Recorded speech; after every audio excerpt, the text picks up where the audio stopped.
This is All India Radio.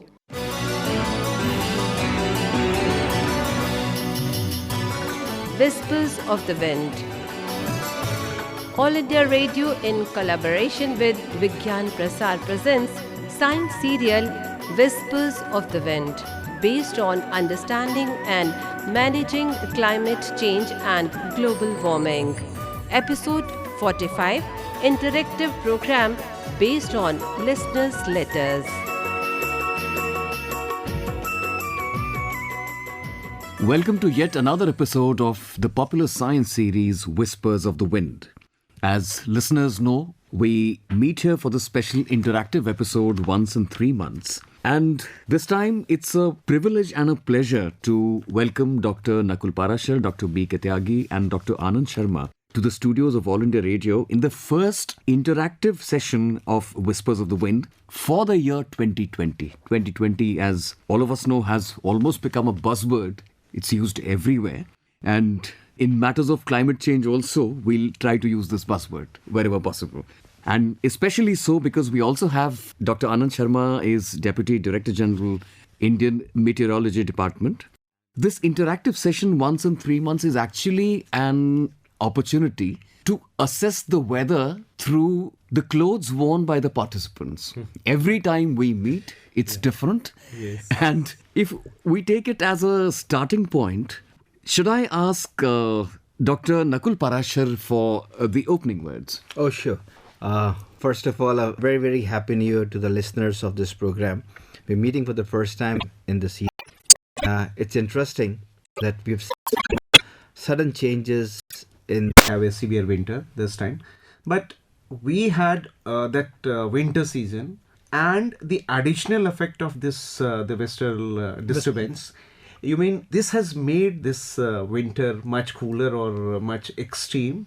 Because if we look at the record of, I think, especially 2015, because that time we had a very extended, the winter up to, I think, mid-April, the temperature was very cool. And all the time there was, very erratic rise of the temperature, and suddenly the temperature is. But was it because of rainfall? They say no. It's what the Met Department was saying. It was because of this westerly disturbance. So that's what Western disturbance is. What Western happens is when a disturbance, Western disturbance is approaching, what happens is that your minimum temperature rises. Yeah. The reason behind that is that because when a Western disturbance is approaching, clouds come.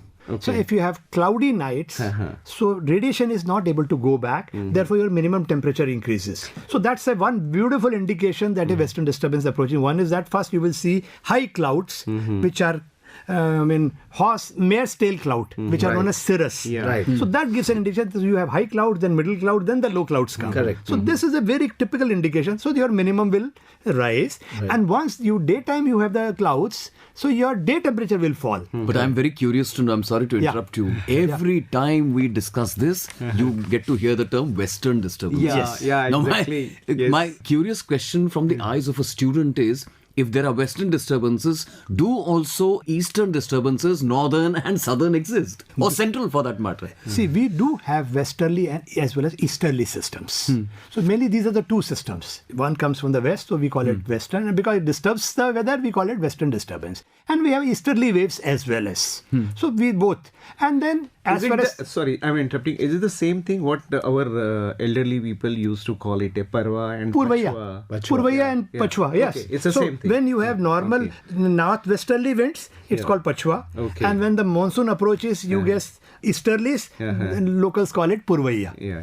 Absolutely So right. have the seas anything to do with it? Absolutely. Okay. See, because rain will happen if the moisture comes. And the moisture comes from the ocean, either from the Arabian Sea or from the your Bay of Bengal. But in the case of Western disturbances, what happens is they bring the moisture from the Caspian and Mediterranean Sea. And sometimes if there's a deep trough, the trough is an extended low pressure area. So these deep troughs, what happens, because they are deep, they also pull moisture from the Arabian Sea. So, and then they also induce kind of circulation over Rajasthan. So when this happens, So you have upper level divergence and lower level convergence and moisture pooling from the Arabian Sea. So the system becomes very severe, and it gives you widespread rain and snow in the mountains and hail also. That suddenly brings the temperature down. So if Arabian Sea and the Bay of Bengal are the prime reasons for rainfall in a way, or disturbances for that matter, does the Indian Ocean play any role in terms of... Yes, absolutely. Why? Because Indian Ocean, we have a phenomena called Indian Ocean dipole. Yeah. Like you have El Nino. Earlier people used to think, if you have to forecast weather, you should know something about the atmosphere. Correct. Then they realize, no, it's not enough. Atmosphere and ocean are interlinked. So that's how the phenomena of El Nino came. So similarly, when they were able to explain some of the things they were not able to explain. Correct. Right. So then they say it is because of El Nino and your monsoon is bad. But we had years when El Nino was there, monsoon was bad. We had years when El Nino was there and monsoon was normal. Right. So there is no one-to-one relationship. Then they found, no, it's not alone El Nino. There is something happening in the Indian Ocean. That's called Indian Ocean dipole. So that also contributes. So definitely, so we call these things teleconnections. Right. Things at far off places influencing weather over this. Yeah, butterfly. They have butterfly effect, is a different thing. yeah. That is called teleconnection. Butterfly is like this. If a butterfly flutters its wings here, so it will immediate surrounding molecules will be disturbed. That they will transfer the energy to the next molecule, next this thing, and then it can induce maybe a cyclone in the Bay of Bengal. So that, But still, I think Lawrence. my query is Yeah. still there. Why it is like adding to the cooling effect, those winds, Which winds? westerly winds? No, yeah, absolutely right. So what happens is that first thing is that because western disturbances are bringing you moisture and then it disturbs your weather and gives you rain and snow. So once you have snow in the mountains and rain in the plains and as well as hailstorm. And remember, whenever there is a hailstorm, there is a churning in the atmosphere. And so cool winds are they're Blowing down. means after the westerly impact of westerly wind, this is the result. I'm coming to the point. Okay. So first is that there is churning. So cool winds suddenly bring the temperature down. Whenever there's a hailstorm, you will find the temperature suddenly drops by Dropping. 7 to 8 degrees. That's right. So that is one effect. Second thing is once the western disturbance has given the snowfall in the mountains and rain in the plains, it moves, skies clear up, Yeah. right? And the wind direction now changes. So earlier, first what was happening when western disturbance was there, so what was happening, you were maybe getting the southerly winds Yes. in your location or southeasterly winds. That's correct. Now, immediately the pattern changes. Now it becomes northwesterly. So this northwesterly winds or northerly winds, especially Adampur from Amritsar, this gets straight northerly winds from the mountains. Right. Or maybe some areas of Pantnagar getting from the Mukteshwar side. That's right, So that's these winds are coming from the mountains where Correct. widespread rain or snow has fallen and temperatures are too low. Correct. So immediately the wind coming from this area leads to drop in temperature. Temperature. That's what we said when WD is western distance approaching, minimum temperature will rise. I mean, it moves further eastwards, skies clears up, northwesterly wind come, there is a drop in temperature. This is what we expect after western disturbance. Yes. So that means this northern part is remain unaffected by the whole phenomena. If we go downwards towards the No, northern part is because it is experiencing rain and snow. So it is southern part. Southern part. Yeah. Southern part. Normally, what happens is that a western disturbance affects normally the northern states and maybe up to Bhopal, MP. But as I said, if there is a deep trough or there is interaction between trough or easterly wave, there are extreme cases of western disturbance affecting a Thiruvananthapuram or sometimes even Pune. Absolutely. So that's why this time people are saying if you go to Calcutta, Odisha, it's quite cold. People are saying it's part Right. even in Right. Bombay also Cool. they Bombay say also. like Right. in the morning and evenings Absolutely. are No, So it depends on the it was severity. pretty sensationalized when the newspaper said the temperature this year was lowest in about 118 years. Yeah. And this was something when you open up a newspaper and read 118 years, you say, oh my God, what's happening to this? And was Dr. Sharma rightly explained the entire phenomena. Country below Vindhyas and the country above Vindhyas. This is how we normally have been talking from ages about the demarcation of the geographical thing. And funnily, I'm reminded of days when Delhi was colder than even hill stations. Right. So you actually had to escape to hill stations to escape from the cold of I will Delhi. add to that also. What happens is that immediately after that, when western disturbance moves eastwards, after that fog comes. And because western disturbance has left the moisture, Right. and it leads to dense fog. And this dense fog is so thick, it doesn't lift. sun is not able to burn it off. Right. So now what happens is that either it gets little bit lifting and then it stays at a stratus cloud. Correct. And sun rays are not able to penetrate down. Correct. But in the mountains, what happens if you go to 2 kilometers height, the moisture becomes 50. That's right. And fog to form, minimum RH is required is 75%. Correct. That condition is not fulfilled in the winter season in the mountains. So you get sunny. And when I used to be director of Uttarakhand, I used to say, normally you come to hills in the summers to enjoy cooler days and nights. Right. Visit hill station in the winters to have the sunshine. Sunshine. That's true. That's true. And at best mist. That's right. That's Just for this. I think this was a very GK question when we used to be like in our schools. They say the lowest temperature in any plain area is Amritsar. So what is the science of having the lowest temperature? That's what I said, you know, this Adhampur, Amritsar, this area is, just for hills. Okay. So northerly, whenever, you have, after western disturbance passes, so cool winds come. Okay. And if they're dead northerlies, Right. dead northerly means they're coming from straight from the mountains, Okay. and the distance, aerial distance is not Is it much. big? Yeah. Right. So immediate cooling happens and the first drop takes place Right. in those areas. Okay. so their okay. proximity to the hills Yes. and falling there, right there on the foothills, Yes. makes them more vulnerable Yes, to yes, the dropping temperatures. Yeah, interesting. yeah. But the silver lining is, Yeah. after we listen to all these Caspian winds, at least in terms of weather and climate, the world is one without any The atmosphere has barriers. no boundaries. That's Atmosphere has no boundaries. So let's come back to. I think the final concluding point to this discussion is that what is happening is not because of what we say it's a result of climate change. Or Yeah, it will be too premature to link it because nothing so unusual has happened. Yeah. What we have observed in the past. Past as well. also, like So- 118 years. So that means at that time, I think this CO2 level was much, much less. Absolutely. So even then, if this temperature we have experienced, we cannot directly correlate it with the climate change. But all we can wish is that this winters prolong a little bit because right in the middle of this winters, the day when there was a rise in the temperature, Yes. we all started expecting that the summers would have come earlier this year.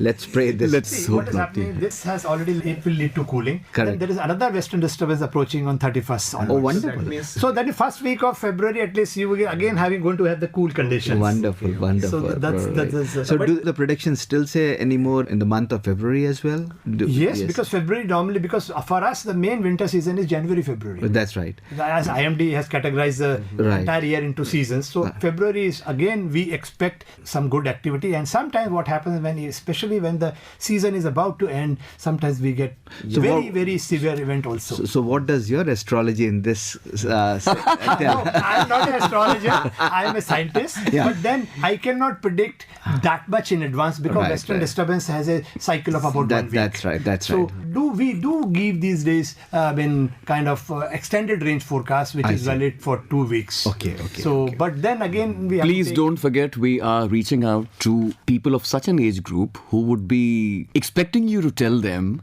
whether it will be a sunny day on the 14th. I'll not discuss details. 14th of February. February. Okay. Anyway. I think at this point it is difficult for me to make, but one, I do not have right now the climatology. See, another issue is that climatology. If you have climatological data, Right. if you see 100 years, how 14th February has behaved, so that kind of called climatological forecast. That But was- that is climatology. Right. Weather and climate is two different. Right. Climate is what you expect, and weather is what you get. Right. So But Manoj, yeah. whether it is sparky or whether it is cloudy or not, how much of a difference does it make? 14 is 14. Of course, listeners, this was all in a lighter vein. Coming back to Whispers of the Wind, the prime purpose why we are here, I see Dr. Tyagi with a pile of letters this time, and the first postcard that he's kept on the heap has 2 pink roses. Yes, Manoj. This is the best wishes for the new year to all of us. And he is Mr. Bhagat Ram. He is a farmer of 58 years old, and he has all praise for this program. That it's a eye opener for me, and being an agriculture farmer. All the episodes he is listening That's wonderful, very wonderful. carefully, and he has also asked the discussion which was just taking place on the extended winter and all that, how it going to affect the agriculture, because our Rabi crop is going to be maturing up to March. If suppose this western disturbance extended further or coming in the March as well, do we have a point to be worried about from the agriculture point of view, especially in the northern India? See, western disturbance we do get all throughout the year, but their frequency intensity is more in the winter season.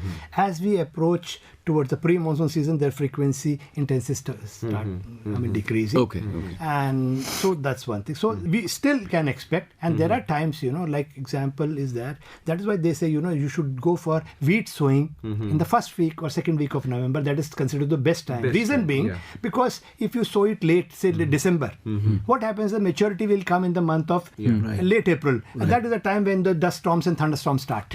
So those strong winds, sometime, and suppose if you have irrigated your crop and then a strong wind comes, then it can lead to lodging of the crop. The crop will fall. Absolutely. So that is why it is suggested that you should, the best sowing is in this thing, one. Second thing is the temperatures are too high. Above normal. So what will happen? Your grain size will shrink, your production will decrease, yield will come down. That's true. So these are the 2-3 reasons which... because we have been listening a lot from the farmers because of this rain, which was unexpected. They have already done a damage to the Rabi crop, especially the wheat, because of here this was the time when I think the vegetative growth of the plant is taking place before it is the seed making stage will start. So this time and continuously this rain has damaged the crop, and most of the time they are attributing this factor to the climate change. I won't agree on the thing. First thing is that because see, if you see the rain, in fact, the wheat crop requires 4 to 5 irrigations from sowing till maturity. So in fact, this western disturbance is comparatively easy to predict also, and our accuracy of India Met Department is also 90 to 100%. Wonderful. And we had time to time said that a western disturbance is approaching. Either you have to do sowing. How early do you get to know? About 4 to 5 days Okay. before. Yeah, that's quite good for. That's quite good, and we give them 5 days advance forecast through the farmers, especially through SMS, through television and radio. So we said, look, suppose a farmer who was like it was in the suppose in the beginning of say December. We will say, suppose you have done the sowing in the month of November and it is about 20 to 25 days old crop. That stage is called crown root initiation stage. If that time crop doesn't get the irrigation or rain, the yield comes down by 20 to 25%. Correct. So we said at that time, look, your crop is now this stage and western disturbance is approaching. You are required to irrigate, but postpone your irrigation because rain is expected. And rain came. So now you see, entire irrigated area of northern India you take. One good forecast. And the cost of irrigation of 1 hectare is 500 rupees. Now can you imagine we have something like 50 lakh hectares or something? Multiply it. This a is huge a amount. Saving. In terms of Electricity is safe, your groundwater is safe, labor is safe. So this is one important. And it's very timely and also helps in your productivity and in the entire planning of the crop that is to be done. Second thing is that it is not continuous rains. In between you have sunny weather. So rain with sunny weather, rain and sunny, it's the best combination. Absolutely. But in between there was a time when the farmers had the potato crop. And there also we have given them advisory because continuously humidity was high. So that is the time what happens if high humidity and warm temperatures. Warm means like 20, this thing. Severe disease, pest disease is there, late blight of potato, which is a very dangerous disease. Once it comes, it is difficult to control. But we told the farmers, look, conditions are becoming favorable for the late blight of potato. Please start monitoring your crops. Go to the field. If you find some symptoms of something, weed break them that out. twig and dig a small pit in the ground and bury it there. And keep monitoring it. And so that kind of advisories were given. Some people said that their mustard crop got affected. Some areas slightly, they said. And then in between, in this winter, we also had for 1 or 2 days frost. Frost is when, the air temperature, like normally we say minimum temperature, that is measured at 4.5 feet. So when 4.5 feet has a 4 degree temperature, at the ground it touches 0. And when it touches 0 degrees, that is the time you have a thin layer of ice which forms like a glass. And that is called frost. And so some crops like this thing, especially pea crop, Right. mutter, which we Yeah. call. Right. So that is the one which gets And the affected. Correct. So they also get frost affected. Right. But that was just one division. But there also we had said that this is a possibility. Right. So if you have irrigation, apply irrigation, because water has a high specific heat. Absolutely. If you apply light irrigation, it supplies the heat and Correct. frost. Or Okay. you do mulching. Coming back to again letters, and there are a lot of them. Yeah. So why not touch upon them? Yes, I think there are two categories of letter. One who has replied the question which we are putting at the end of each episode. And there are answers which has been given. So the Ram Bhagat ji has already given the right answer. Then the Shivam Patel is also there. Rachna Srivastav, Hemant Kumar, Yogesh Nagar, Rahul Soni, and Nawabuddin from Rampur. So these are the people who has been. Are they all from different parts of India? Different parts of the country, and the other letters which are, I think, has been linked with the climate and the health because of this extreme weather condition, where the people have experienced different kind of a disease pattern. So, do we have like any strategy or advisory or some advice to the people who can like take care of when we are like experiencing such a fluctuating weather condition? Especially in the winters, we have the cold waves. Yeah. Right. Cold waves is when like your minimum temperature is below 10 and the temperature of that particular day is 4 to 6 degrees below the normal. Wow. Right. So normally suppose it should be 6. Correct. So it is 0. Right. Or it is 8, it is 2. Right. So that is the time we declare it as cold wave. Or if it is 6 and still lower, severe cold wave. So this is an issue when people, if they are not properly covering their body, Right. or they are moving on a bike or two-wheeler, not covering adequately their face and their chest, so they are likely to have issues, problems. So we tell them at that time, that we are having these kind of temperatures, cold wave is blowing in this area, so take precautions. Right, So right. that is one. Second thing is, like there are also issues of health. One is that your cough and these kind of Right, that's problems. true, Again, because of this, is because of congestion. Absolutely. If you are exposed to that. The respiratory problem. And then in combination with that, sometimes when you have fog, and fog forms under stable atmospheric conditions. Correct. That is a time when even your pollutants do not disperse. Correct. Dr. Parashar want to announce some good news for our winners whose letter has been included in all our programs. Please, Dr. Parashar. Yeah. It's time to share this good news with everyone, people who have won the awards in our previous episodes of our series. And so your wait comes to an end. You would certainly be receiving your gift hampers, your kits. That's wonderful. Very soon. And I hope your addresses, which was a perennial problem in our letters earlier, would have been rectified by now. So hold your breath and await the postman or the courier guy to come to your place and deliver your gifts. Congratulations to the entire set of winners in our series so far. On that very pleasant note, we take leave of you listeners. Promise solemnly to be back with you soon. Thank you very much, gentlemen, for making this such an illuminating discussion. Thank you. Whispers of the Wind. You were listening to the 45th episode of the science serial produced by All India Radio in collaboration with Vigyan-Prasar. Interactive program based on listeners' letters. Participants, experts were Dr. Nakul Parashar, Director Vigyan-Prasar, Dr. Virendra Kumar Tyagi, Senior Scientist and Coordinator of the Science Serial, Dr. Anand Kumar Sharma, DDG IMD, and Manoj Mayankar was the moderator of this program. Hey listeners, please stay with us. You can send your suggestions by simple post. Our address is Science Serial Whispers of the Wind, Director Vigyan-Prasar, A50, Institutional Area, Sector 62, Noida 201309. You can also write on our email ID radio@vigyanprasar.gov.in. Please do write or mail us your full name, age, address, and profession. If associated with Science Club, do let us know the membership of your club. If you have any query or question, don't hesitate to write to us. We will be back again with the next episode of this science serial, Whispers of the Wind. Same day, same time, next week. Till then, goodbye.